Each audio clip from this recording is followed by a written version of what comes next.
What we're looking at here is finding derivatives, and specifically finding second derivatives when dealing with an implicit differentiation. A lot of problems like this, like a free response question, they may give you an equation. They'll probably tell you exactly what the derivative should be for dy dx. In this case, I want you to find the second derivative, which is really nice. So what you're going to do to find this second derivative, that's the notation for it, d squared y or dx squared, we're going to take a derivative of the first derivative, which means we'll have to use here a quotient rule. So quotient rule, low times derivative of the top is dy dx, minus the top times d low, derivative of the bottom will be 6y, we took a derivative of y, so you need a dy dx there, minus 1, all over your low squared. So low d high minus high d low all over low squared. And what's nice here, this is a solid formula. What we need to do now though is we need to plug in these certain values, x equals 1 and negative 1. What you're going to notice is I can plug in for x and y everywhere, but I still have this dy dx term. Well, what I should be able to do, and this is normally done earlier in a free response question, is, well, what about when we have it x equals 1 or negative 1 and y equals 1? Well, we can figure that out. dy dx at that point is from this equation. I'm going to plug in 1 for y, 3 times 1 squared, and then negative 1 for x.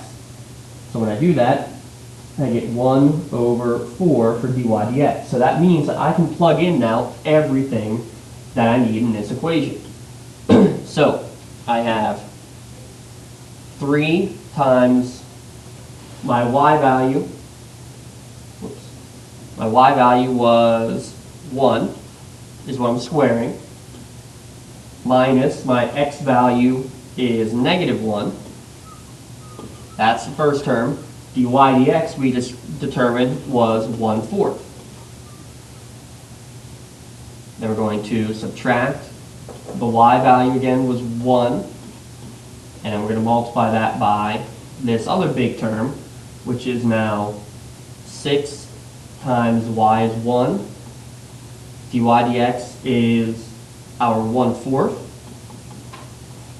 And then we're subtracting 1 from that, all over when you plug in low squared, 3 times y squared. The y value again was positive 1, minus negative x, so that becomes positive 1, and that whole thing is being squared. So there's your tough part, is just plugging all your values in, and the main thing is remembering that you could plug in for the original dy dx equation. From here, it's just straight up arithmetic. This first term becomes 4, so you got 4 times 1/4 from that guy. This one you have 1 times 6/4 minus 1 would be 2/4, so that's 1/2.